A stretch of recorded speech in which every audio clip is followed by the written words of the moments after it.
Friends, ఇప్పుడైందిన వార్త 40,000 కోట్లతో దొరికిన సీఎం. దేశమంతా షాక్ అంటూ వార్తలు అయితే వస్తున్నాయి ఫ్రెండ్స్. మరి ఎవరు ఏంటి అని చూసేద్దాం ఫ్రెండ్స్. వివరాల్లోకి వెళ్ళే ముందు దయచేసి లైక్ చేసి షేర్ చేసి సబ్స్క్రైబ్ అయితే చేసి మరిన్ని లేటెస్ట్ అప్డేట్స్ కోసం బెల్ ఐకాన్ అయితే క్లిక్ చేయండి ఫ్రెండ్స్.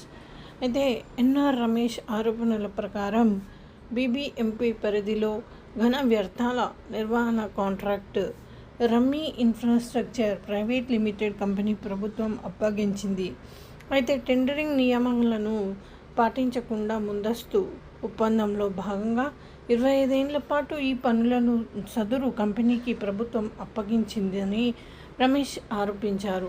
బ్లాక్ లిస్టులో ఉన్న ఓ కంపెనీ ఇంత పెద్ద కాంట్రాక్టును ఎలా అప్పగిస్తారని మండిపడ్డారు. సీఎం సిద్ధరామయ్య క్యాబినెట్లోని 33 మంది మంత్రులకు ఈ కుంభకోణంలో పాత్ర ఉన్నదని ఆరోపించారు. ప్రభుత్వ నిర్ణయంతో 40,000 కోట్ల ప్రజాధనం పక్కదారి పట్టిందని ధ్వజమెత్తి అధికారంలోకి వచ్చి ఏడాదిన్నర కాకుండానే లెక్కకు మించిన కుంభకోణాలు రాష్ట్రంలో వెలుగు చూడటంపై సీఎం సిద్ధరామయ్య సర్కారుపై కాంగ్రెస్ అధిష్టానం తీవ్ర ఆగ్రహం వ్యక్తం చేస్తోంది.